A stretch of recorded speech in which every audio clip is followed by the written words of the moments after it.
Hey guys, Aaron Farmer here with mysugarfreejourney.com, and I found this Jillian Michaels video that's been kind of making the rounds, and I thought I would go through it and point out some of the things that I thought she was mistaken about. How do we really decipher the thousands of studies that are out there on all of these diets?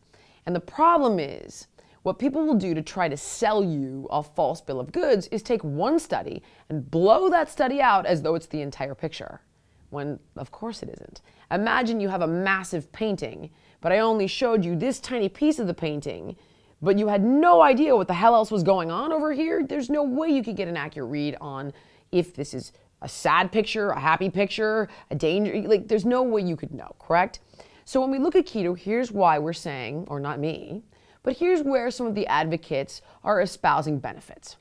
So this is a bad analogy, but it does speak to the frustration I felt when I started looking at these dietary studies. For instance, Dean Ornish's famous study from years ago put people on a vegan diet, but he also had them remove sugar, processed grains, start exercising, stop smoking, and then reported these amazing results of this vegan diet. Well, was it from all the whole vegetables, or was it from the removal of all this crappy garbage foods and more exercise and stop smoking? He introduced all of these variables into the study, and so we're not really sure, was it the vegan diet or was it because people stopped all these unhealthy things? Could you get those same results if we did all of those things but also included meat in the diet, especially saturated fat in the diet? Turns out the answer is probably yes. Well, what are we doing with keto, right? We're removing carbohydrates. Anything that elevates, you got about 20 grams of carbohydrates a day that you're ingesting, which is essentially nothing. It's about 80 calories worth of carbohydrates out of what could be anywhere from a 1,600 to 2,500 calorie a day diet. So that's nothing, right? Okay, so this is a pretty fair explanation of how to get into ketosis. And it's important because a lot of people get this wrong. Now, I've known people who can eat up to 50 grams of carbohydrates a day and can stay in ketosis, but at the very least, she does a good job of understanding what it takes to get into dietary ketosis. And it throws your body into a state of emergency. That's what ketosis is. So ketosis is not a state of emergency. It's a perfectly normal state. Every one of us was born in a state of mild ketosis. Babies are in a state of mild ketosis when they're born. And we can get in and out of ketosis very easily after a brief transitional period. It's not difficult to do. Our ancestors lived a large part of their lives in a state of dietary ketosis before the invention of widespread agriculture. It's normal. It's not a state of emergency. And because we don't have any glucose or glycogen, any blood sugar or stored blood sugar, we turn to fat quickly. We produce ketones, and the idea is we burn through fat and we lose fat fast. And that is true, right? And you would think that would be a good thing. Yes. If you are obese, it is wonderful to be able to use stored fat as fuel. That's kind of the point. And in addition, people will say, well, I reversed my type 2 diabetes. So not just people. A controlled study from Verta Health showed massive rates of type 2 diabetes reversal. It's a real thing that has happened for many people, including my wife. Of course, your insulin level is through the floor. You're consuming 0 carbohydrates, so you have no blood sugar, so your pancreas is not releasing insulin. And this can also affect conditions like polycystic ovarian syndrome. And by virtue of that connection, it could also affect fertility. Fair, let's give it that. Okay, so she just rolled her eyes through this whole segment while saying a bunch of things that are absolutely true, which is kind of aggravating. You can heal your pancreas by reducing its workload. No carbs means less insulin is needed, which means you stop burning out your beta cells on your pancreas, which means better pancreas function in the long term. Also, insulin can stimulate the ovaries to produce more testosterone, which reduces fertility and increases the risk of PCOS. In fact, the joke in the keto community is one of the side effects of keto is often pregnancy, one of the things you have to look out for. So I'm not sure why she had to roll her eyes through saying all these really good things that a ketogenic diet does for you. But here's what we're not talking about. There's 0 calorie restriction on a ketogenic diet, so you have a massive amount of oxidative stress. There's no consideration of timing with regard to food, so your autophagy process is totally out of whack. Okay, so none of that is true. The reason keto works is because it is hard to overeat on a high-fat diet. You don't have to count calories, you just naturally eat less calories. In fact, I lost 200 pounds over the span of about 3 years on keto, which means that I maintained an average calorie deficit of 700 calories a day every day for 3 years. And I'll include a link to a post I did about that. I think there's a very helpful experiment that you can do to see why this is. So go to McDonald's. I don't recommend you actually do this, but if you really want to see this in action, do this. Go to McDonald's. Get your favorite meal, get a soft drink, and just eat like normal and pay attention to how many times you fill up that soft drink. I could go to McDonald's and fill up that Coke over and over and over again like it was nothing. Then go back the next day. Do the exact same thing. Order the exact same meal, get that same cup from the McDonald's person, but this time bring in a gallon of milk, okay? And fill that cup up with milk instead of these high sugary soft drinks, and see if you can get as much of that liquid, as much of that milk into your stomach as you could with the soft drinks. And I'm willing to bet that you won't be able to, because the fat in the milk triggers your satiety hormones, and you're going to feel full faster, and you're not going to be able to eat as much, even though it's taking up the same amount of space in your belly. That's normal in a ketogenic diet. You push away from the table faster because you get full faster, because the fat in the diet makes you feel full faster.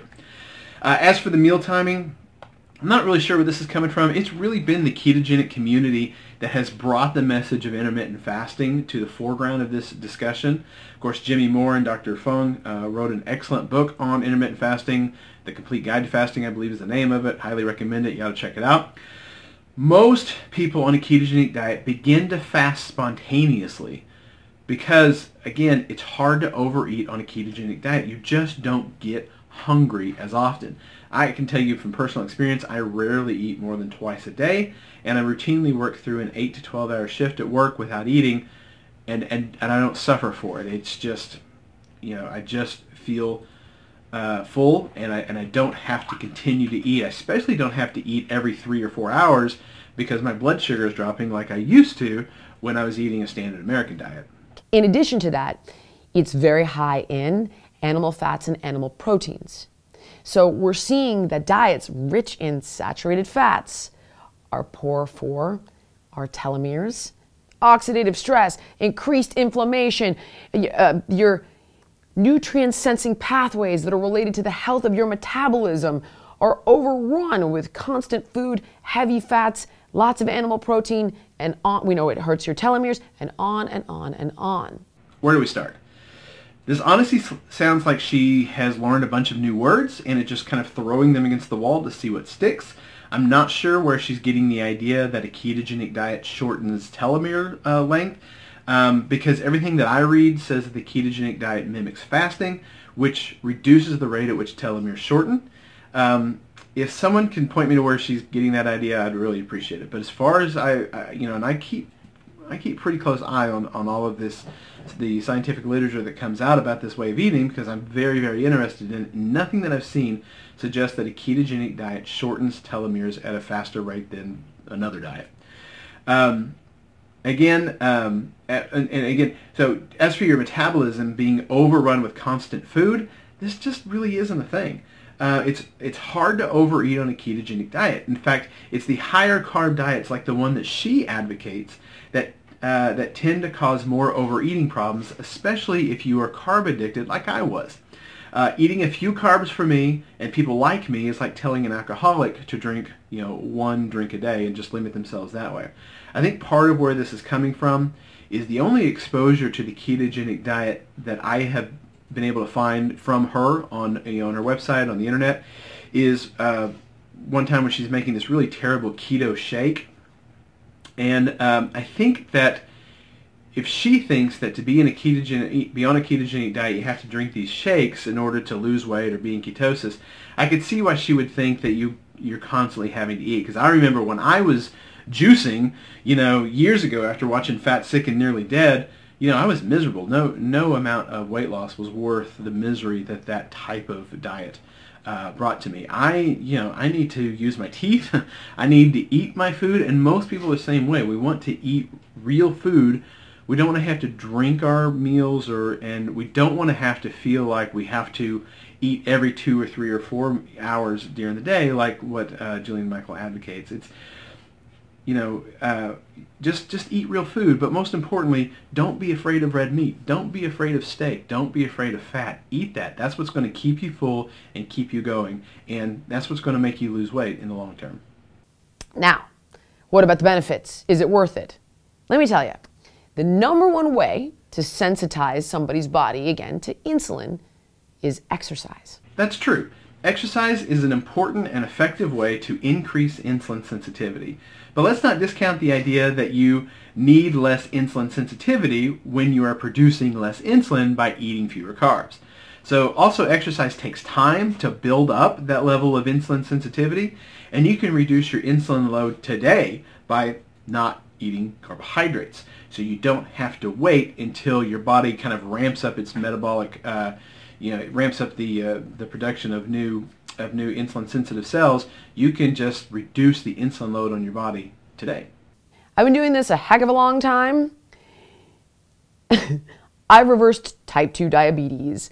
I've helped people get off all medications for type 2 diabetes and PCOS and get pregnant after years of trying and failing through a common sense diet where we don't eat too much, we eat real food, and we have balanced macronutrients. Yeah, we also read that New York Post article, or expose I guess we should call it, where many of your clients on The Biggest Loser were starved, encouraged to take weight loss drugs, dehydrated, and most importantly, gained a huge percentage of the weight back after the cameras were off, if not more. And in many cases, a lot of these people, ended up heavier than when they began.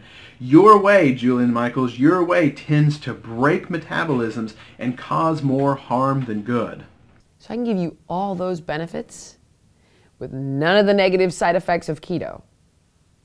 Yes, all these terrible side effects like long-term sustained weight loss without having to have this horrible screeching woman in your ear telling you to, pump harder and go faster and all that stuff that she did on that TV show.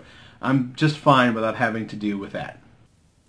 And last thought on keto, we're stripping our body of certain fruits which have a ton of antioxidants and polyphenols in them. Antioxidants are great, but you know what's better? A diet that causes an extremely low amount of oxidative stress, like the ketogenic diet. Less oxidative stress means less need for antioxidants. As for polyphenols, you can eat low glycemic berries on the ketogenic diet if you want, but I have yet to see a really convincing study that says polyphenols are advantageous if you are already on a low-carb diet. So if you're on a low-carb diet, polyphenols don't seem to do a whole lot of good, but if you want your polyphenols, if you want your antioxidants, eat some blueberries, eat some strawberries, that's fine. But stay away from the mangoes and the papaya and all of that crazy stuff that she mentions here in a minute. So, again, when we look at oxidative stress and free radicals and how they're aging us, we need to look at antioxidant foods that help to combat that. Or just eat food that doesn't cause oxidative stress in the first place. When you start cutting out digestive enzymes in papaya and pineapple and mango and all of the beta-carotene, which is one of the top things to help keep your telomeres long, something like keto is detrimental on so many different levels. Believe it or not, your gut can digest foods just fine without mango or papaya or any of these other tropical fruits. I'm not sure how this woman thinks that people survive that didn't live in the tropics, but we don't need papaya to be able to digest food. And the amount of benefit is so small when we can take a completely different path, get all the benefit over here, None of the negatives over here and all the benefits over there. Unfortunately, we've seen the end result of Jillian's training and dietary expertise. Have you ever seen a Biggest Loser reunion show? No, and that's because everyone is fat again. No thanks, Jillian. In fact, I've seen her go back to old contestants and ask them why they've gained all this weight back, and usually the reply is that they don't have 8 hours a day to exercise. Of course you don't have 8 hours a day to exercise. You've got a family, you've got a job, you've got other things that you've got to do with your life.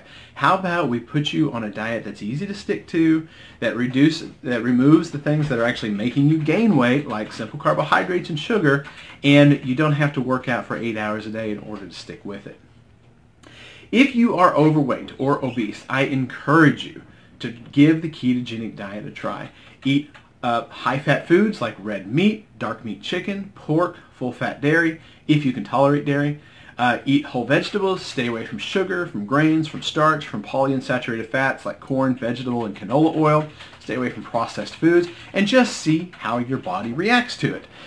If you'd like to join a support group, I have a fantastic support group. Go to mysugarfreejourney.com/28day. That's a Facebook support group. Lots of fantastic people in there that are doing great things with their diet and with their health. Or you can just reach out to me here on YouTube or on my site. It doesn't matter, mysugarfreejourney.com. If you have a question, I'm very good about answering questions. God, I love to help people, especially people who are morbidly obese like I was, reverse their health trend and get back to where they're dropping weight, get their health back. I love to help people do that. So come on over, and I'd love to help in any way that I possibly can. Again, my name is Aaron Farmer. My blog is mysugarfreejourney.com. Thanks for watching. Please hit the subscribe button, hit the like button, all that stuff that you're told to do on every single YouTube video. I appreciate you watching. Come over to the blog. There's lots of good information over there. And you have a good day. Bye-bye.